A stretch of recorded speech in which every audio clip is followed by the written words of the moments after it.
Hello students, welcome to CR international online classes.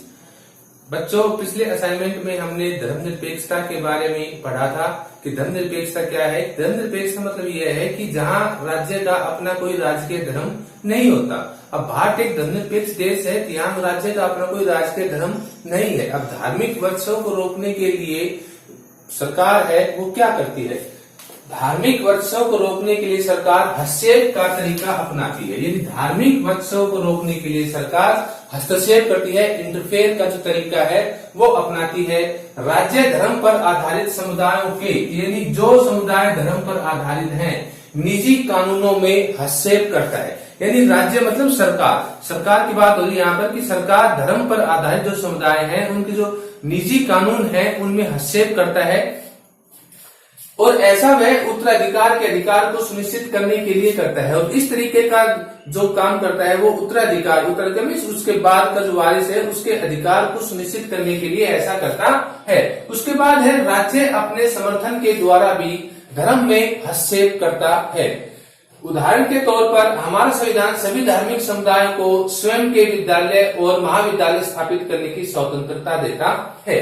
कि जो राज्य है वो सभी समुदायों को विद्यालय और महाविद्यालय स्थापित करने की स्वतंत्रता है वो देता है धर्म के आधार पर, और वित्तीय सहायता भी उपलब्ध करवाता है कि महाविद्यालय स्थापित कर दिए और विद्यालयों को स्थापित करने में वित्तीय यानी पैसे से रिलेटेड जो मदद है वो भी उनको उपलब्ध है वो करवाता है।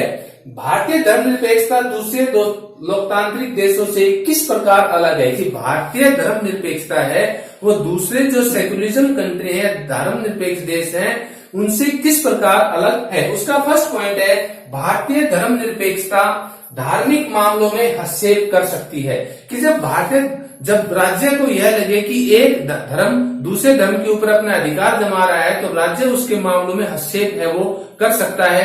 जैसे उदाहरण के तौर पर अछूत व्यवस्था के संबंध में अमेरिकी धर्मनिरपेक्षता में धर्म और राज्य के बीच सख्त विभाजन है। कि अमेरिका में क्या है, धर्म के आधार पर अभी आपने रिसेंटली न्यूज में देखा होगा कि वहां पर एसवेत की एक हत्या हो गई थी, तो बहुत बड़ा जो आंदोलन है वो खड़ा हो गया था। तो अमेरिका में धर्मनिरपेक्षता में धर्म और राज्य के बीच सख्त विभाजन है, यानी उनके बीच हार्ड विभाजन बंटवारा है वो किया गया है।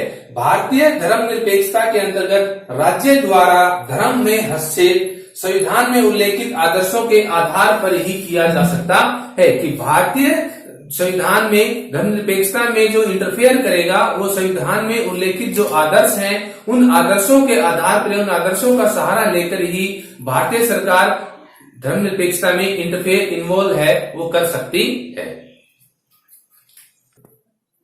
भारतीय धर्मनिरपेक्षता अन्य देशों से भिन्न होते हुए भी उसमें कुछ समानताएं हैं वो पाई जाती है। कि जो भारत की धर्मनिरपेक्षता है वो दूसरे देशों से अलग होते हुए भी उसमें कुछ समानताएं हैं वो पाई जाती हैं।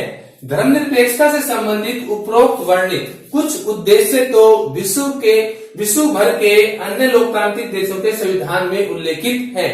कि धर्मनिरपेक्षता से संबंधित उपरोक्त जो कुछ उद्देश्य हैं वो तो विश्व भर के जो अन्य संविधान हैं उनमें उल्लेख है, उनका उल्लेख है वो मिलता है। नेक्स्ट है इसमें अमेरिकी संविधान में प्रथम संशोधन के अनुसार, यानी अमेरिका का जो संविधान है उसमें प्रथम संशोधन होता है। संविधान में कुछ बदलाव या कुछ चेंजमेंट के अनुसार विधायिका में जनता के चुने हुए प्रतिनिधि किसी भी धर्म को आधिकारिक धर्म घोषित नहीं कर सकता। यानी वो किसी भी धर्म को एक अधिकारी या राजकीय धर्म है वो घोषित नहीं कर सकता। इसका अर्थ यह है कि राज्य किसी भी धर्म को वरीयता या खास महत्व नहीं दे सकता। तो इसका मतलब ये हुआ कि राज्य है वो किसी भी धर्म को कोई खास महत्व या ज्यादा उसको दूसरे धर्मों से ज्यादा वरीयता या ज्यादा महत्व है वो प्रदान नहीं कर सकता। इस प्रकार से हम पाते हैं कि भारत एक धर्मनिरपेक्ष देश है। कि इस प्रकार से हम पाते हैं कि जो भारत है वो एक धर्मनिरपेक्ष देश है। यह इस तरह से काम करता है कि किसी भी धार्मिक समुदाय का प्रभुत्व, यानी भारत है वो इस प्रकार काम करता है कि किसी भी धार्मिक समुदाय जैसे हिंदू धर्म का मुस्लिम धर्म के ऊपर प्रभुत्व स्थापित ना हो पाए और सभी धर्मों के अनुयायियों को समान अवसर बिना किसी भेदभाव के प्राप्त हो। ये इस प्रकार काम करता है कि एक धर्म दूसरे धर्म को ना दबा पाए और सभी धर्म के जो अनुयायी हैं, जो धर्म को मानने वाले हैं, सभी को समान अवसर प्राप्त हो सके। किसी के साथ किसी प्रकार का धर्म के आधार पर कोई भेदभाव नहीं किया जाना चाहिए।